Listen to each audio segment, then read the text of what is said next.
Hi, welcome back to our part 2 sa ating pag-aaral ngayon, Exposing the Deception of What We Call Love.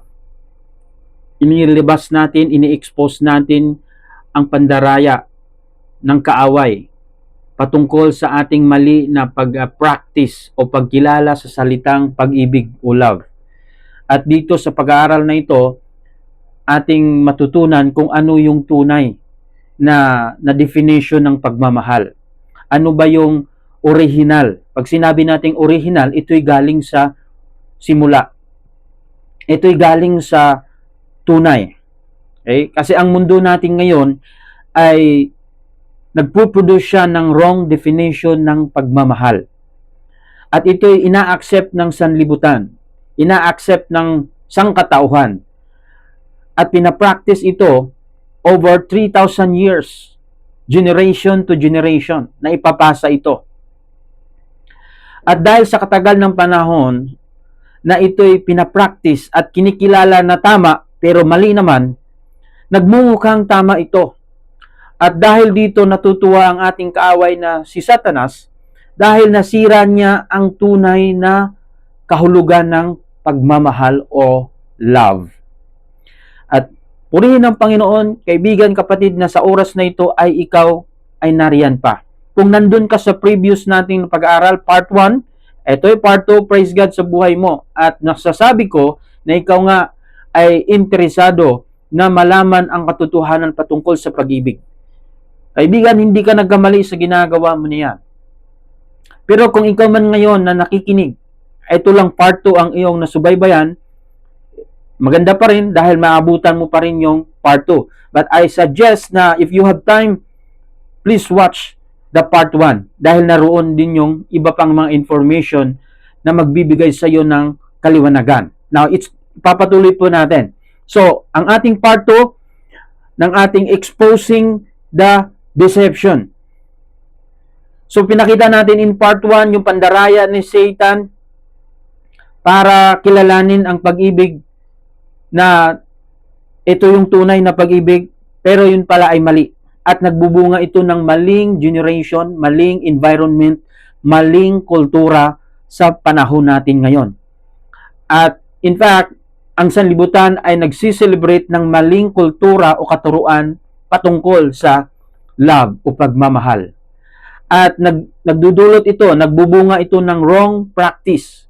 Naging self-centered, self-motivated, or nagkaroon ng sensual or sex-motivated ang mga tao.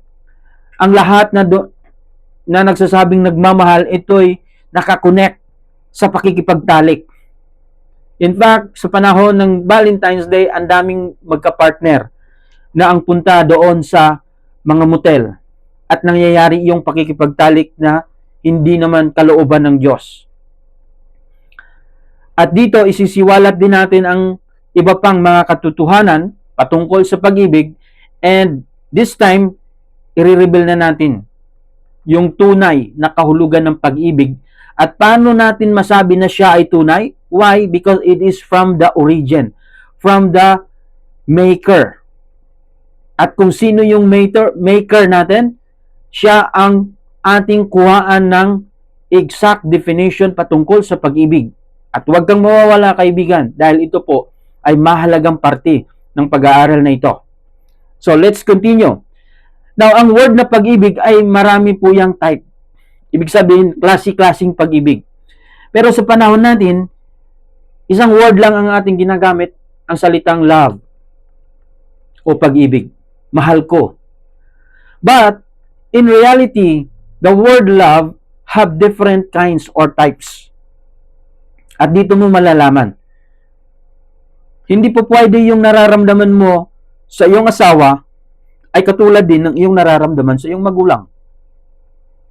Hindi rin po pwede yung pag-ibig na nararamdaman mo sa iyong kapatid, kaibigan, ay katulad din ng nararamdaman mo sa iyong asawa. At kapag naunawaan mo ito, alam mo dapat kung paano mo i-apply sa buhay mo ang salitang pag-ibig. But dahil sa katagalan ng panahon, isa lang ang ginagamit nating salita patungkol sa pag-ibig, love. But there are many types of love. Magme-mention lamang ako ng 4 na uri o klase ng pagmamahal na dapat nating maunawaan at maintindihan. So, let's go. Tuloy natin ang ating pag-aaral. So, sa Greek word ng pag-ibig, ay maraming klase-klase doon na pag-ibig. Una, itong tinatawag na storge. Storge love. Ano ba yung storge love? Ito'y klase ng pagmamahal between family.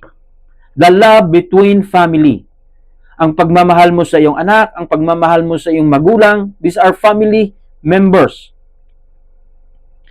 Yan ang klase ng pagmamahal. So, itong klase ng pagmamahal na ito is more on, let's say, obligation, responsibility.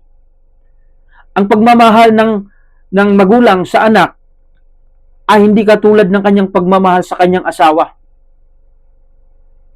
Now, ang isang magulang, ang isang ama, isang ina, ang kanyang pagmamahal sa kanyang anak ay ganito, storge, pamilya.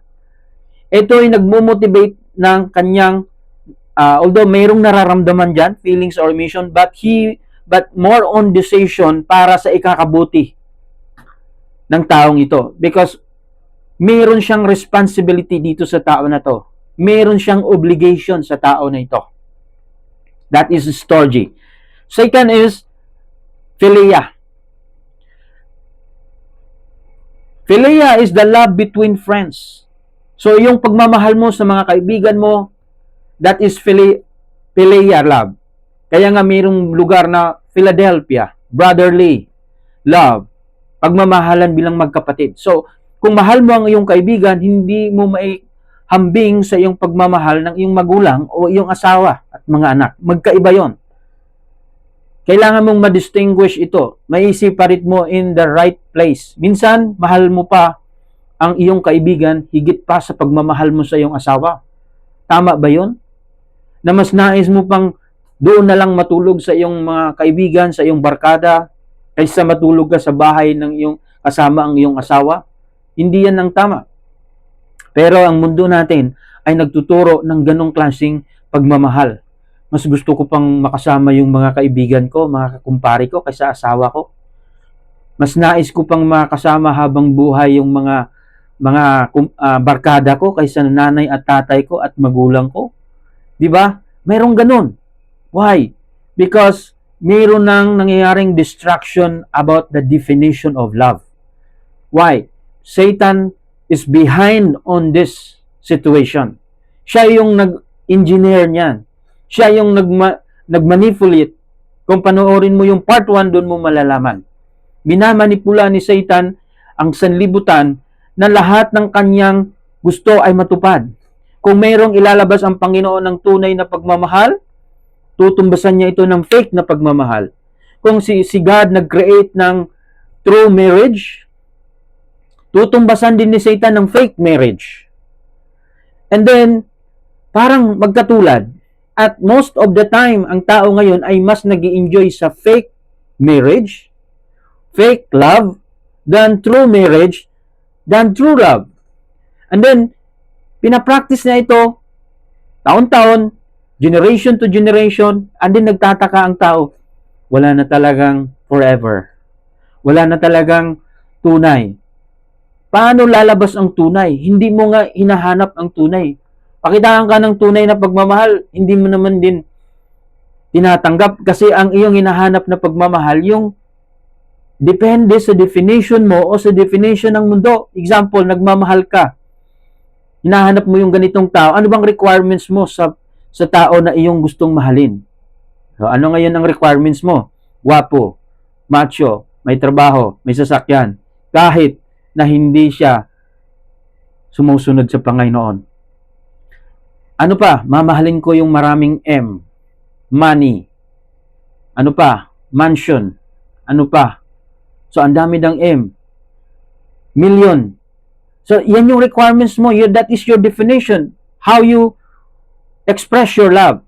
Now, what if wala siya niyan? Kahit yung tao na yan ay mayroong kaalaman patungkol sa tunay na pagmamahal. I-reject ng tao yan. Hindi yan. Dahil ang kanyang definition ng pagmamahal is what I can get to this person. getting things to others. Ang kanyang motibo, ang kanyang motivation is self-motivated. Selfish motivation. So kung wala akong makukuha sa iyo, bakit pa ako mananatili sa iyo?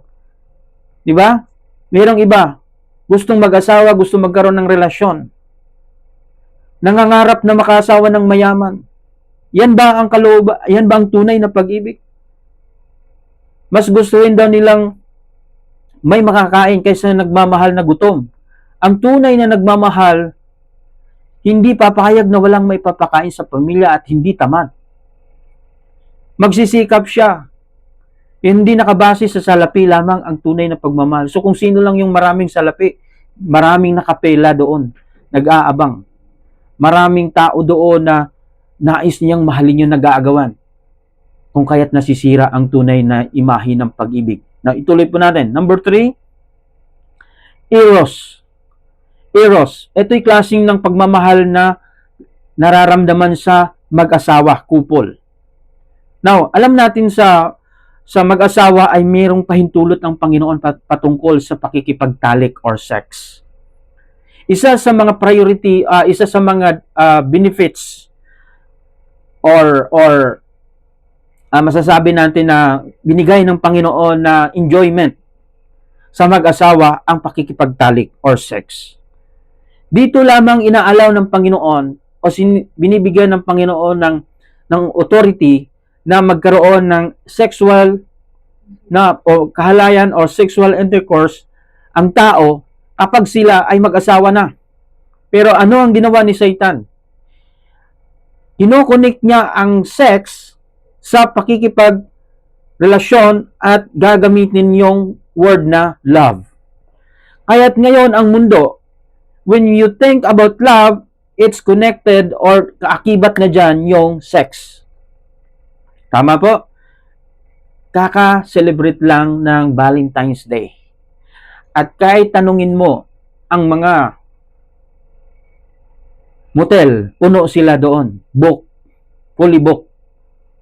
Dahil Valentine's Day. Anong ginagawa doon? Yan ang patunay mga kapatid na may maling pag-practice, pagganap sa pagmamahal. Ito yung klase ng itinuturo na pagmamahal. Eros. Yung word na eros, actually ito ay Greek word. At dito mo makikita yung mga word na erotic, romantic. Kasi yung word na eros, sa Greek word, goddess, Diyos-Diyosan, patungkol sa sex. Kaya mayroong eros love. Sex ang nakaakibat dito. Ito ang ginawa ni Satan na mas ibalandra or i-front line ni Satan yung sex sa pag-ibig. Kaya ang mga kabataan, maagang na nagising yung kanilang sexual appetite dahil sa kakapanood ng mga panooring pelikula, teleserye, palabas na nagpupukaw, nagigising ng kanilang emosyon, sexual na emosyon or sensual na emosyon para ma-develop itong tinatawag na eros love.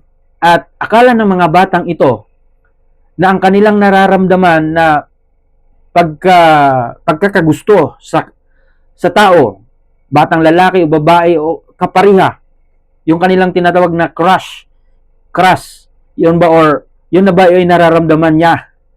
May crush ako sa kanya. Kinikilig ako. Yan, yung word na kinikilig. Akala niya, yung nararamdaman na yan ay pag-ibig. That is lust. Kaibigan. Yan ay uhaw, gutom ng laman, sensual na nararamdaman. At yan ay dapat lamang nararamdaman yan sa mag-asawa. Hindi dapat sa hindi mag-asawa. Pero Satan is spreading, ini-spread niya, pinapalaganap niya sa mundo ang ganitong klase ng pagmamahal. Eros love, the love between a couple. Dapat ang magkaroon lang ng nararamdaman na yan, yung sensual na nararamdaman o pag-ibig ay ang mag-asawa lamang. Hindi pwede ang mag-boyfriend at girlfriend. Pero sa panahon natin ngayon, kahit hindi boyfriend o girlfriend, nariyan na yung eros love. Yun yung pagkakahumaling sa sexual o sa sensual na mga activity. Now, ano ba yung isa? Ito ang pinakamagandang klase ng pagmamahal. Itong tinatawag na agape love. Ang agape love ay isang pagmamahal katulad ng pagmamahal ng Panginoong Diyos sa tao. Ang kanyang pagmamahal ay walang kondisyon. Unconditional love. Ibig sabihin, walang hinahanap na requirements. As long na tao ka, mahal ka ng Panginoon. Kahit masama ka o mabuti ka man, mahal ka pa din ng Panginoon.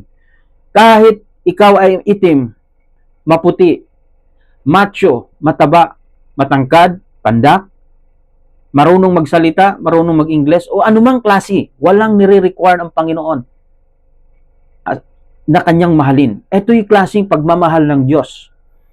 At napakalalim ng katotohanan ng pagmamahal ng Diyos. At dito tayo kukuha ng insakto o tama na definition ng pagmamahal. Now, sino ba dapat ang magbibigay ng tunay na definition ng pagmamahal o pag-ibig?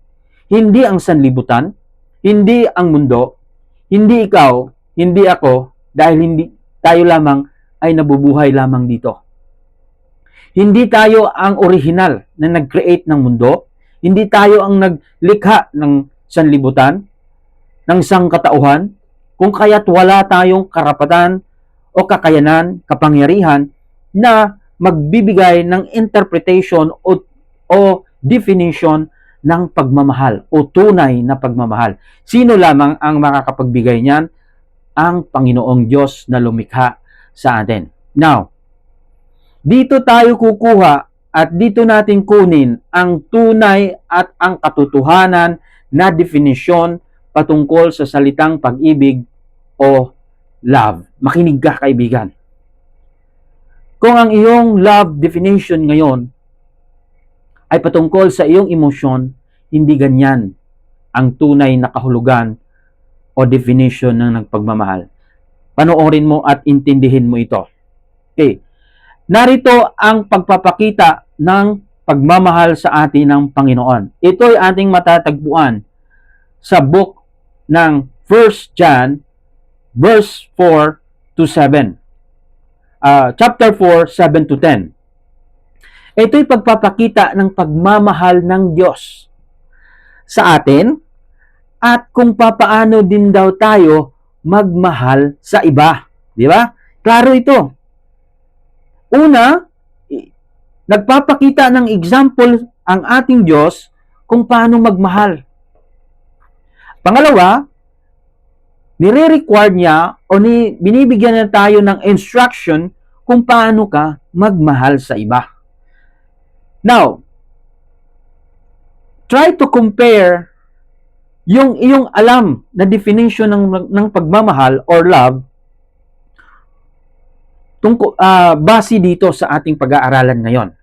So kung hindi ganito ang iyong pagkakilala or definition about love, that is wrong definition of love ang meron ka. At yan ay ang tinuturo ng mundo na galing sa karunungan ni Satan. It is a satanic way of love. Basahin natin ito. 1 John chapter 4, 7 to 10. Sabi dito, "Dear friends, let us love one another." Apostle John, isinulat niya, sabi niya, "Dear friends, let us love one another." So, magmahalan daw tayo sa isa't isa. For love comes from God. It means, ang pagmamahal daw ay galing sa Panginoon. Kung kaya tayo ay ni-required din na magmamahalan sa bawat isa. Now, ang tanong, sabihin mo, nagmahal naman ako. Minahal ko nga yung kapitbahay ko. Minahal ko yung asawa ko. Minahal ko rin yung asawa ng kumpare ko. So, ang dami mong minahal. Then sabihin mo, tama naman pala, sabi magmahalan sa bawat isa. Pero, ang tanong, anong klaseng pagmamahal yung pinakita mo? Nagmamahal ka out of your sexual interest. Mahal ko siya, yung asawa ko, mahal ko. Di ba? Ganito may mga tao, sabi ng mga mag-uusap na kumpare, Huwag mong iwanan, huwag mong hiwalayan ang iyong asawa. Dagdagan mo lang. Dahil sabi naman daw ng Biblia ay magmahalan ang bawat isa. Yan ay evil thoughts, kaibigan, kapatid. It's a satanic way. It is a satanic information na pinaniniwalaan ng tao. Hindi ganon. Nire-require tayo ng Panginoon na magmamahalan sa bawat isa. Anong klaseng pagmamahal? Katulad ng kanyang pagmamahal. At mamaya malaman mo. Hindi po ito yung pagmamahal na base sa sexual o sensual na pagmamahal. Tuloy natin. For love comes from God. Everyone who loves has been born of God and knows God. So kung meron kang tama na pagkaalam sa pagmamahal, ibig sabihin ikaw ay nakakilala sa Panginoon. Na ang tanong, kilala mo ba ang Panginoon? Pag sinabing kilala, alam mo ba ang tunay na interpretasyon ng Panginoon patungkol sa pag-ibig? Paano ba ini-example o minomodel ni God ang pag-ibig? Dahil kung ang iyong klase ng pagmamahal o pag-ibig na ine-express sa ibang tao, kung hindi ito katulad sa pag-ibig ng Diyos, it means hindi mo kilala ang Diyos.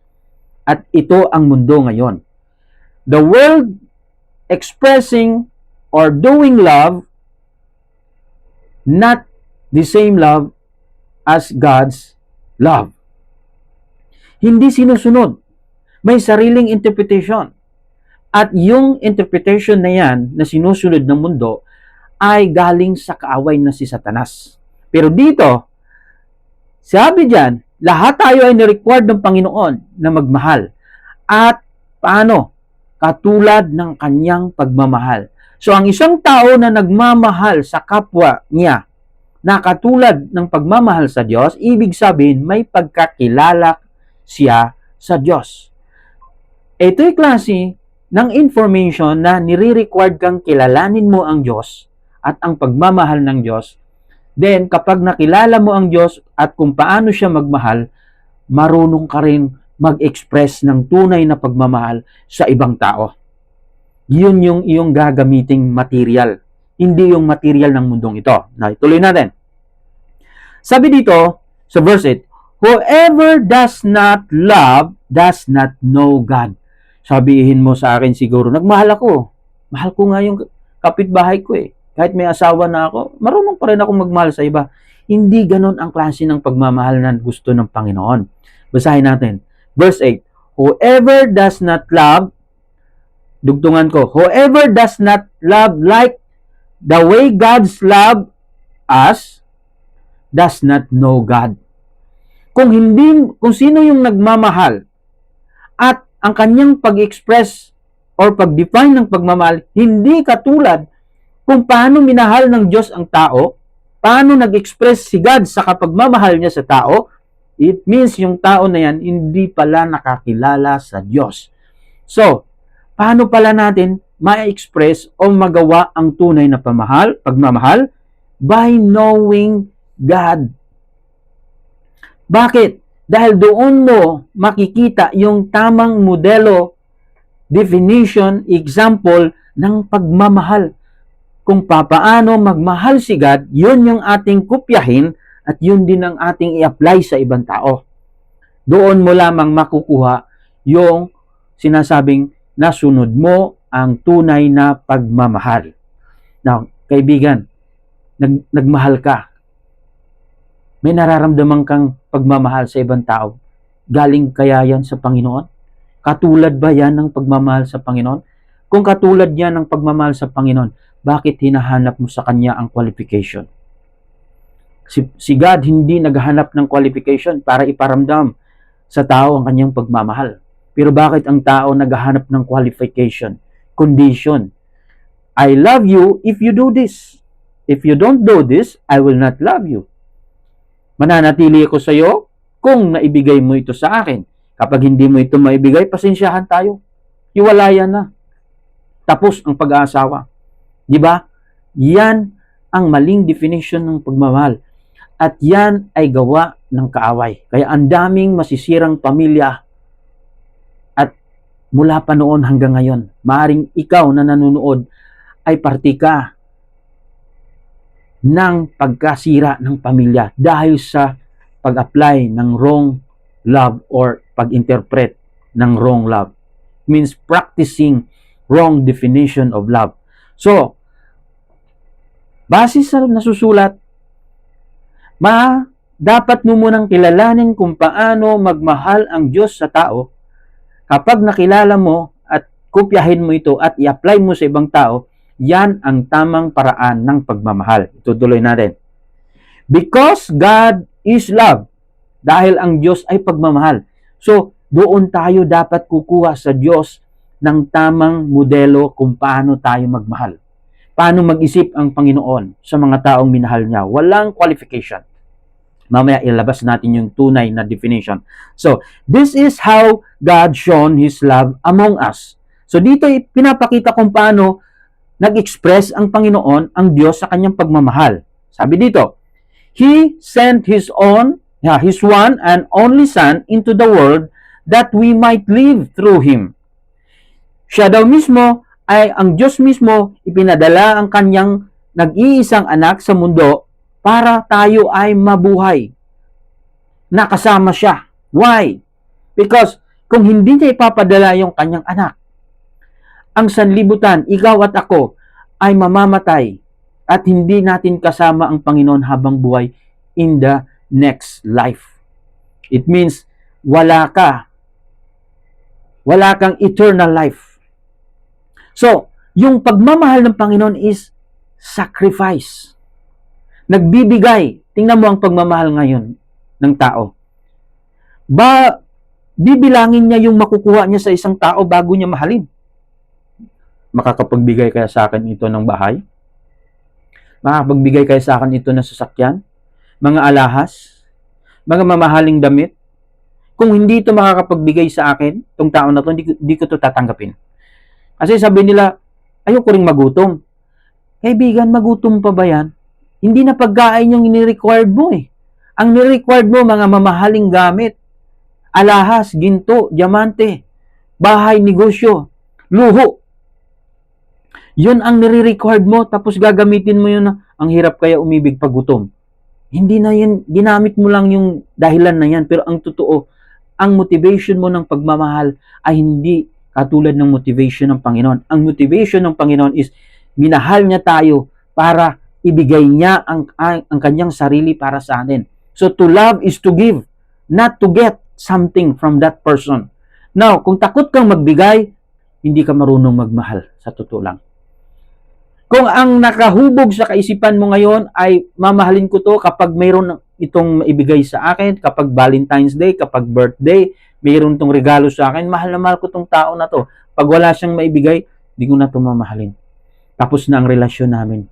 Hindi ganon, kaibigan, kapatid. Ang tamang pagmamahal, katulad ng ginawa ng Panginoon, God sacrificed Himself for the sake, for the good of others.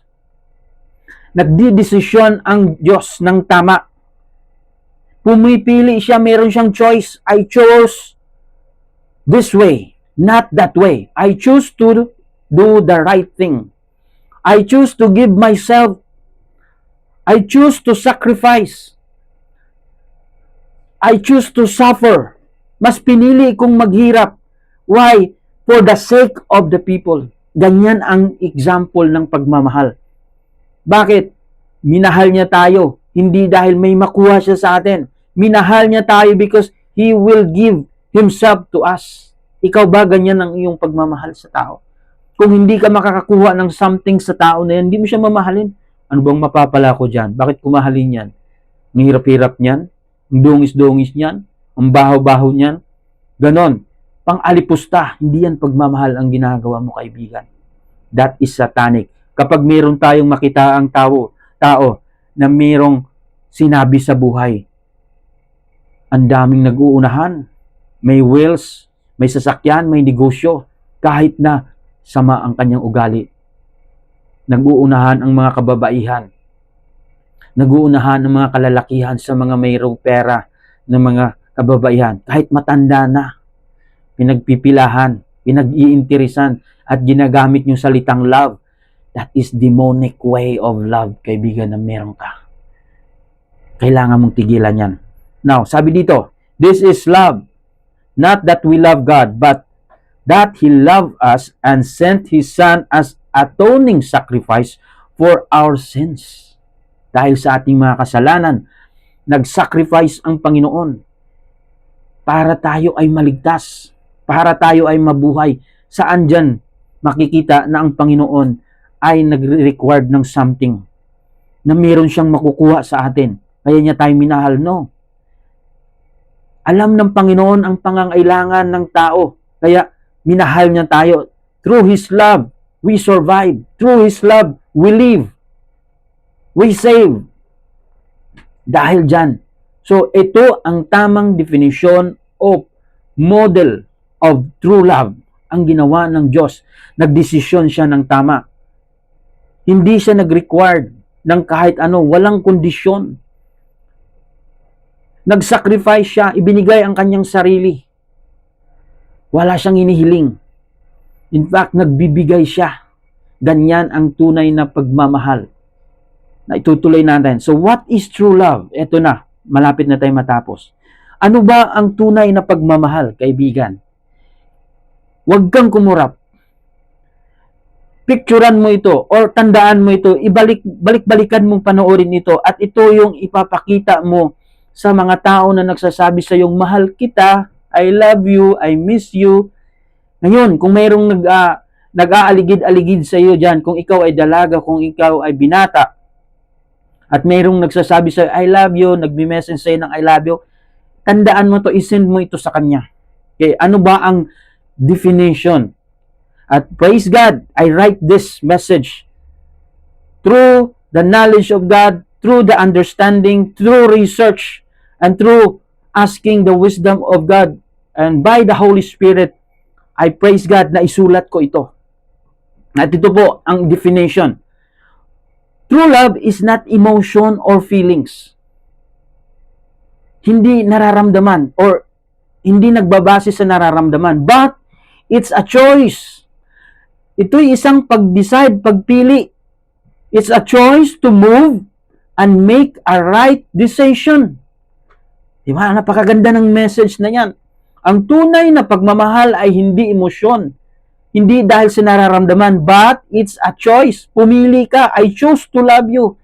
Minsan, mayroon kaming kulitan ng aking asawa. Ito'y totoo sa amin buhay. Minsan, nagtatanong ng asawa ko, pabiro, bakit mo ako minahal? Ang sagot ko, because I choose to love you. Hindi dahil sa ano ang nakikita ko sa aking asawa. Hindi dahil sa mayroon akong kondisyon o mayroong dahilan. Walang reason, walang kondisyon, walang dahilan ang pagmamahal ng Diyos. That's the way I choose my love, my wife. Hindi dahil kung ano ang makukuha sa kanya. Praise God, kung mayroon siyang maibibigay sa akin, but it is not my first requirements kung anong mayroon siya. I choose to love her. Ganun din ang Panginoon. God choose to love human being. God choose to love you. So love is not emotion, is not feelings, but it's a choice to move. Yung magdi-decide ka. Kumbaga, kung nasa daan ka, sa kalsada ka, dahil mahal mo ang isang tao na yan, driver na yan, mag-give way ka.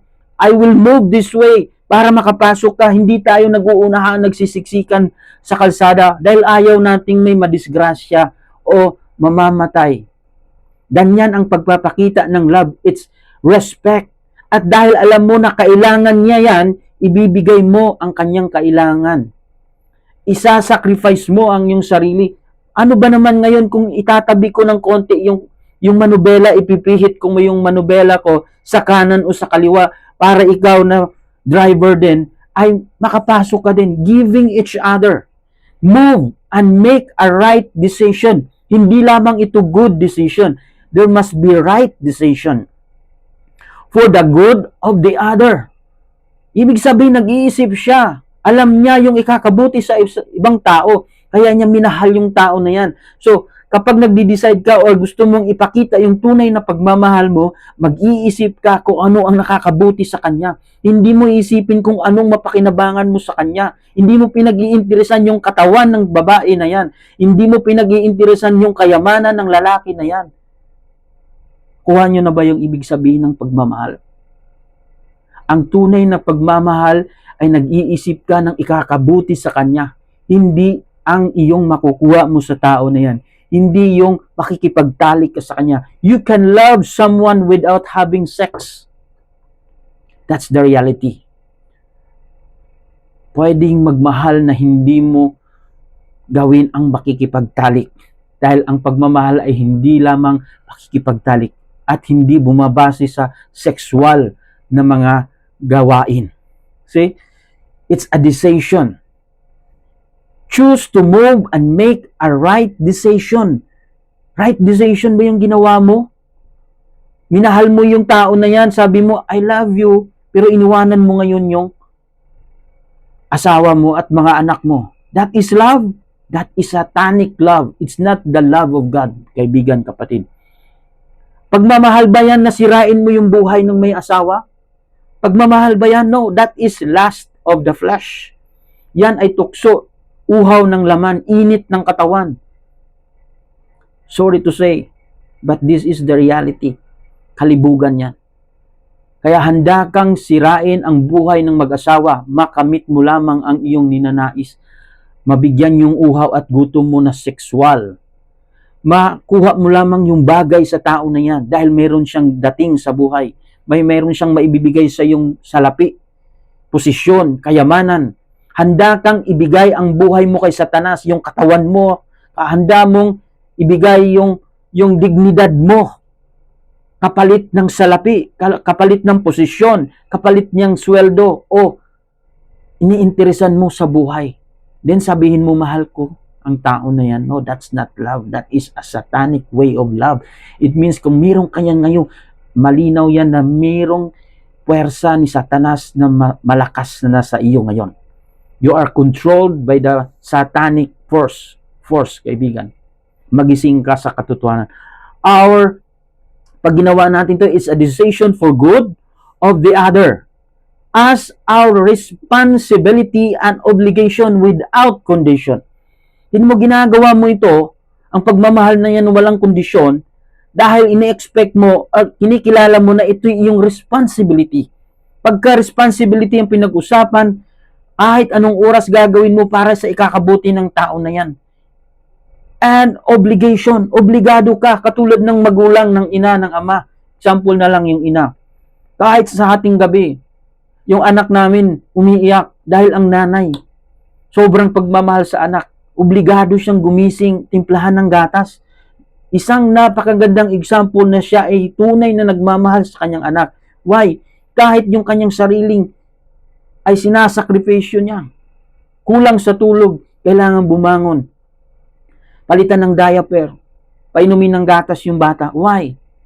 Dahil ang kanyang pagmamahal na yan is with responsibility, with obligation. Obligado siya. Dahil kapag hindi niya gawin yun, ang buhay ng bata na yan, ang bata na yan ay mapapahamak. That is how God loves you and me, kaibigan. Hindi nagbabase sa kanyang makukuha. Nagbabase ito sa kanyang pag-alaga, pag-care sa tao na yan. Ganun ang pagmamahal ng Diyos. Without condition. Walang kondisyon. Mayaman ka, mahirap ka, pwede kang mahalin. Kahit anong lahi. Although may mga tao talaga napakahirap mahalin, pero hindi mo sila pwedeng hindi mahalin. Kung talagang sinunod mo ang kalooban ng Diyos. Lastly, dito tayo sa pinakamagandang parte. Gusto mo ba ng perfect love? Maaring hindi mo alam na mayroon palang perfect love. Maaring hindi mo naranasan na mayroong perfect love. But kaibigan, mayroon. At natutuwa akong nalaman ko at lumabas ito sa pag-aaral ko at by the grace of God, lumabas ito. The element of perfect love, not emotion. Unang elemento, hindi emosyon ang perpektong pagmamahal. So, what you feel ay hindi yan ang nagpapatunay na nagmamahal ka. Next, Unconditional, walang kondisyon. Walang pinipiling oras, walang hinihinging kondisyon. Pag na-meet mo yung condition ko, mahal kita. Tayo na. Pag hindi mo na-meet, hindi na. Hindi tayo pwede. Number 3, constant. Ibig sabihin continuous. Umaraw man o gabi, may pera o wala, may sakit o wala, constant yung pagmamahal. Yun bang pagmamahal mo, kaibigan? Constant? Pag nag-away ba kayo ng kapartner mo, boyfriend mo, girlfriend mo, asawa mo, mahal mo pa rin ba siya? Baka minumura mo na siya. Baka gusto mo na siyang ipapatay. Baka gusto mo nang lasunin. Gusto mo nang lagyan ng sunrox yung pagkain niya, kaibigan. That is love. Nangangako tayo sa Panginoon nung tayo nagpakasal. Till death do us part. 'Di ba? In sickness, in health, in poor or richer, lahat. Mayaman, kung maghihirap man, kung may sakit man, sama-sama. Walang makakabuhag sa atin. Ganun ang pangako. Constant. Right decision. Kailangan mag-decision ka ng tama. Tama bang desisyonan na hiwalayan mo ang iyong kapartner sa buhay? Dahil wala na siyang maibibigay sa iyo, dahil wala na siyang trabaho? Tama bang mag-decision ka na hiwalayan yung asawa mo o husband and wife kung meron siyang nagawang pagkakamali isang beses? Hindi pa rin. Oo, nagkamali siya. Pero hindi pa rin yan ang basihan. Because you need to decide the right thing. Right decision. Ang paghihiwalay mo, ang pag-aanol mo, o pag-divorce mo sa iyong asawa kung siya nagkamali. Sabi mo, hinahamak na ako, sinasaktan na ako, tinatalikuran na ako, nagkakaroon siya ng iba. Yes, that is his mistake. Pero if you do the same, wala na kayong pagkakaiba. Sabihin mo naman, siya naman nauna eh. Ganon ka pa rin, kaibigan. Nauna lang siya, sumunod ka, walang pagkakaiba sa inyong dalawa. Right decision. Kailangan ng tamang desisyon. Next, no reason. Hiwalayan ko na siya. No, walang reason. Okay? Ang perfect love is no reason. Walang dahilan para maghiwalay tayo. Walang dahilan para hindi kita mahalin. Walang dahilan para talikuran kita. At ito ang pinakamaganda. Has God concept or idea. Ang perfectong pagmamahal, mayroong idea ng Panginoon. Mayroong kang kinokopyang idea o concept. Kung hindi godly idea, kung hindi godly concept ang iyong pagmamahal, then it will not become a perfect love. It will not happen na mailabas mo yung true love. Diba? Ang ganda, kaibigan, na nalaman mo ito. Ang tunay na pagmamahal o perfect love ay mayroong concept or idea na galing sa Panginoon. Huwag mong kalimutan ito. Dahil kapag walang concept o idea galing sa Panginoon, hindi yan tunay na pag-ibig, kaibigan. That is fake love. Satanic love. Kasi ito ay godly love. Self-sacrifice. Sinasakripisyo ang sarili. Kahit na nagutom siya, kahit hindi siya nakakain, kahit mapagastos siya, mapamahal siya, because I love this person, I will give. Hindi yung kung ano ang makukuha mo sa kanya. Hindi mo siya pwedeng hut-hut or sipsipan, sisipsipin mo yung kanyang dugo hanggang maubusan siya. Okay? Next, responsibility. Ang perfect element of love is with responsibility. I am responsible. Magdi-decide ako ng tama, gagawin ko ang tama because I am a responsible husband. I am a responsible wife. I am a responsible woman or man. Next is obligation. It is my obligation to take care of you because this is what God wants me to do. No question, no reason. That's all for tonight. Sa oras na ito, I hope na naunawaan mo at naintindihan mo at nawa nagkaroon ka ng panibagong kaalaman patungkol sa pagmamahal. At kung meron kang maling definition ng pagmamahal, I pray in the name of Jesus, I rebuke the power of Satan na lumayas sa iyo na hindi ka nagagambalain at mag-aral ka ng katotohanan patungkol sa kalooban ng Diyos. Why I expose this message to this social media? Because I want people to know about the truth of love.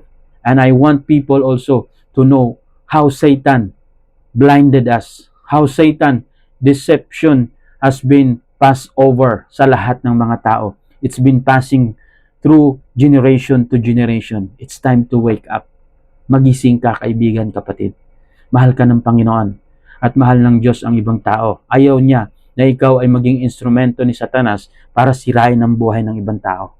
At ayaw rin ng Diyos na masira ang buhay mo. Know God. Learn God. Learn about God. Know His will, His purpose, and intention. Then, you will know how God loves you. Then, you know how to express godly love sa ibang tao. God bless you. Purihin ng Panginoon. I hope you understand and you are blessed in this message. God bless you. Bye-bye. See you. Bye-bye.